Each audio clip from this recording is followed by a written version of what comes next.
Hi everyone, it's Miss Wilson here. So you're probably thinking that this looks a bit different to our usual Google Classroom lessons, and that's because it is. We're going to try something new, so I'm hoping that you're going to find this really useful.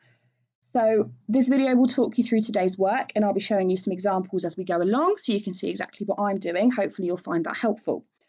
So the work from today, you can either put it into a Word document and you can email it to me or upload it to Google Classroom, or like some of you have already been doing, you can handwrite it and take a picture of it and email it to me, because I know some of you don't have access to a computer, you're probably watching this on your phone.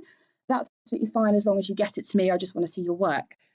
So what we're going to do today is continue writing our non-fiction letter. So our LO for today is how can I craft a convincing anecdote?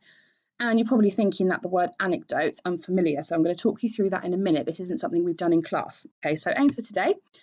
So we're going to continue to write our letters about the banning of homework to school governors. Now, if you're joining me and you haven't done yesterday's task yet, you need to go to Google Classroom, you need to read that article and do the first paragraph, because this week we are putting a piece of work together.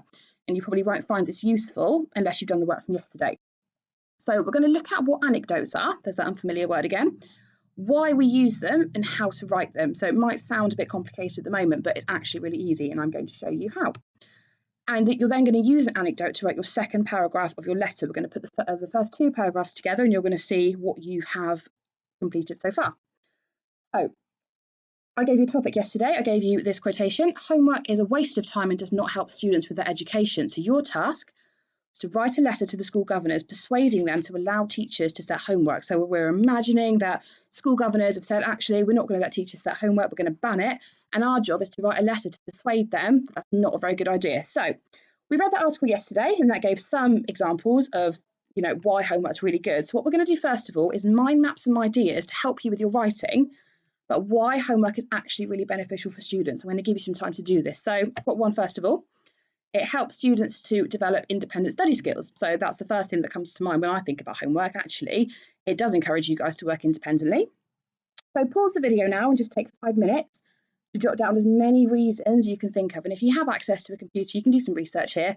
Anything you find might be good for you to put in your letter. Okay, good. So I hope you got some ideas now. So I have a few more that you probably have as well. Actually, you've probably got loads more than me, but here are some that come to mind. So it allows parents to become involved in their children's learning. Absolutely does. If parents can see what students are doing, then they know more about what they're doing and they can help. Helps teachers identify gaps in learning and offer assistance. And actually, as a teacher, I think that's really important, because you get homework back and you can see which students do need the support. Helps students prepare for exams. Of course, as you get into your GCSE years, that's really, really helpful to take GCSE tasks home with you. To practice is, of course, essential. Teachers' time management, I think that's so important. You've got homework from lots of different subjects, and actually how you manage that time is really important.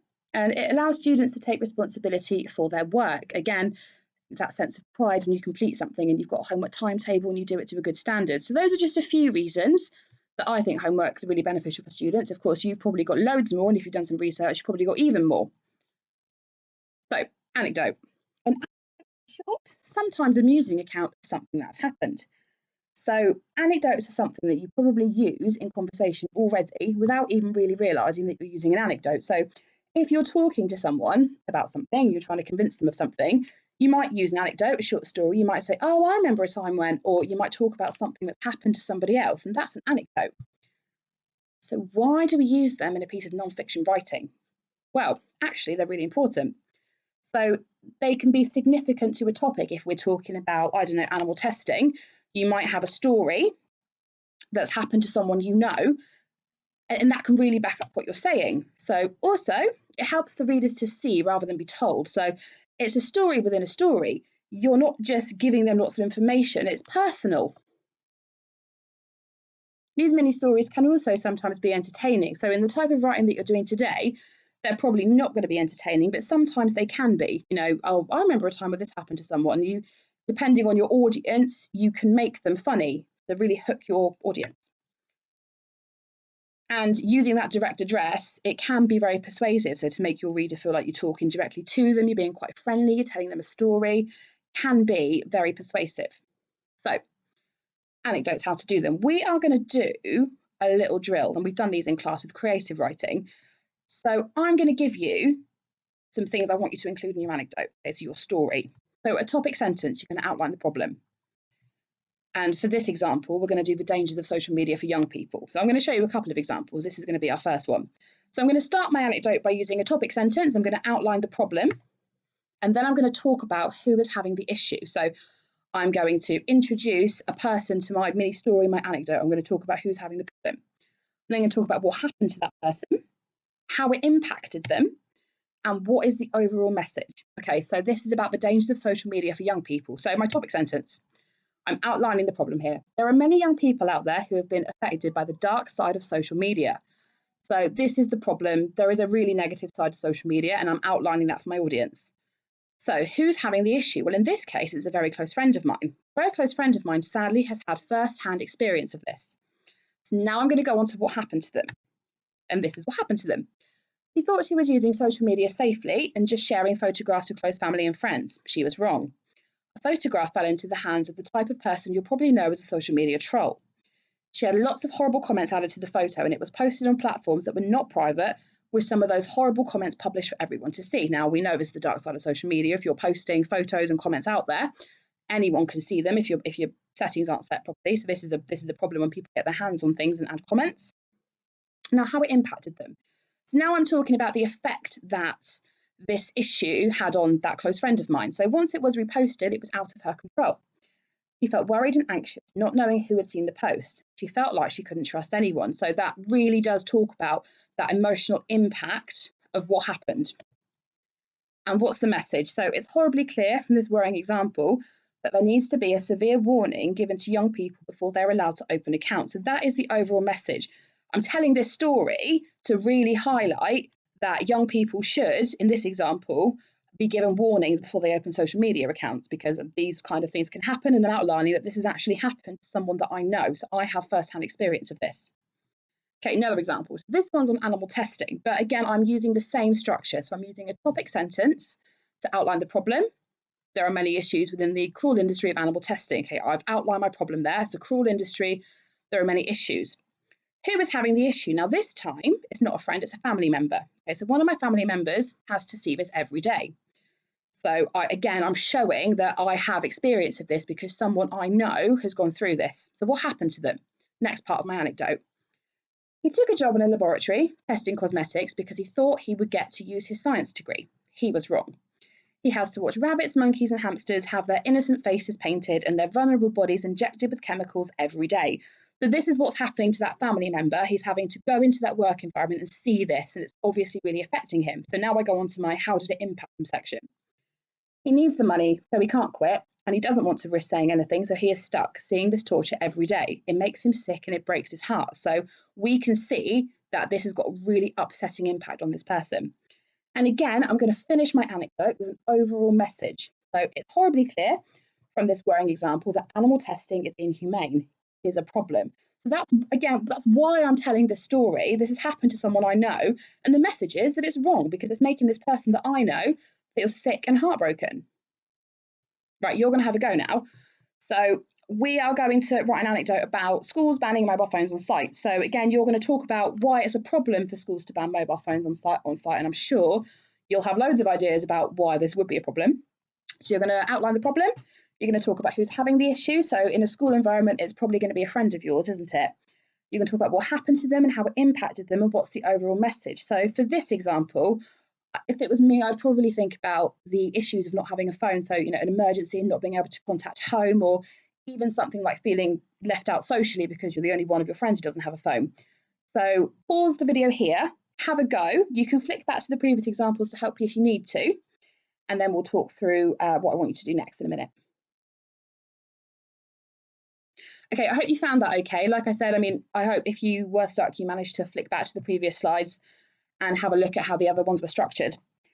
So now we are going to move on to writing an anecdote for your letter. So yesterday I was doing my examples on a different topic. I was doing mine on racism. You guys are still doing about how the banning of homework. So what I'm going to do now is show you my example on racism, and it's very, very similar to the other examples. Okay, so I've used the same structure. I've done a topic sentence. I've talked about who's having the issue, what happened to them, how it impacted them, and what the overall message is. Okay, so here's my example. There are an increasing amount of people in ethnic minorities who are still facing issues with racism. One of my close friends faces this type of discrimination on a daily basis. She was boarding the bus to work the other day and she heard one of her fellow passengers mutter a racist comment under their breath. Paralysed by fear, she couldn't challenge them, and she definitely didn't want to walk past them again to tell the bus driver. Instead, she sat quietly, silenced by the horrible predator that had preyed on her vulnerability. It is horribly clear from this worrying example that racism is still a significant problem within our society. So, as you can see, this is really similar to my other examples. I followed this structure and just changed it for what I'm talking about. So this one's racism. So topic sentence that outlines the problem, racism, yeah, it's still a massive issue with ethnic minorities. And I've talked about who's having the issue, and I've talked about, again, one of my close friends. So obviously this is something I know about, and I'm letting my reader know that. I've outlined what happened to them and how it impacted them. And I've used some really emotive language here. Paralysed by fear, for example. Instead, she sat quietly, silenced by this horrible predator. So I've used a metaphor there. So you might want to do something like that in your example. And then again, at the end, I finished it by putting an overall message in there. So showing my reader the point of telling this story, basically. And the point is to back up the overall message. So it's horribly clear in this worrying example that racism is still a significant problem within our society. It's really, really important to put your message in there, because without that, there's no point in using an anecdote. It's to back up what you're saying. And this is the message that you need backing up. Okay, so over to you then.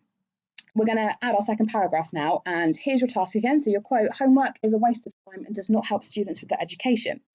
Your task, write a letter to the school governors persuading them to allow teachers to set homework. So again, you might want to go back to the beginning of this video where we did that mind map, because you might have some ideas in there. Really think about what you want to include here. So who's having the issue? Is it going to be a friend that you go to school with or a family member? And what happened to them? How it impacted them and what the overall message is. So don't forget, in this example, we're really pushing for teachers to be able to set homework. And I'm sure it's something that you might not agree with, but when you get to your GCSEs, you're going to find that you have these statements to respond to. And if you want to have a really meaty answer, sometimes you do have to put an opinion together that you might not necessarily agree with. So we are arguing that homework is a good thing. So look at the article, look at your notes and see what you can put together. Pause the video here and have a go.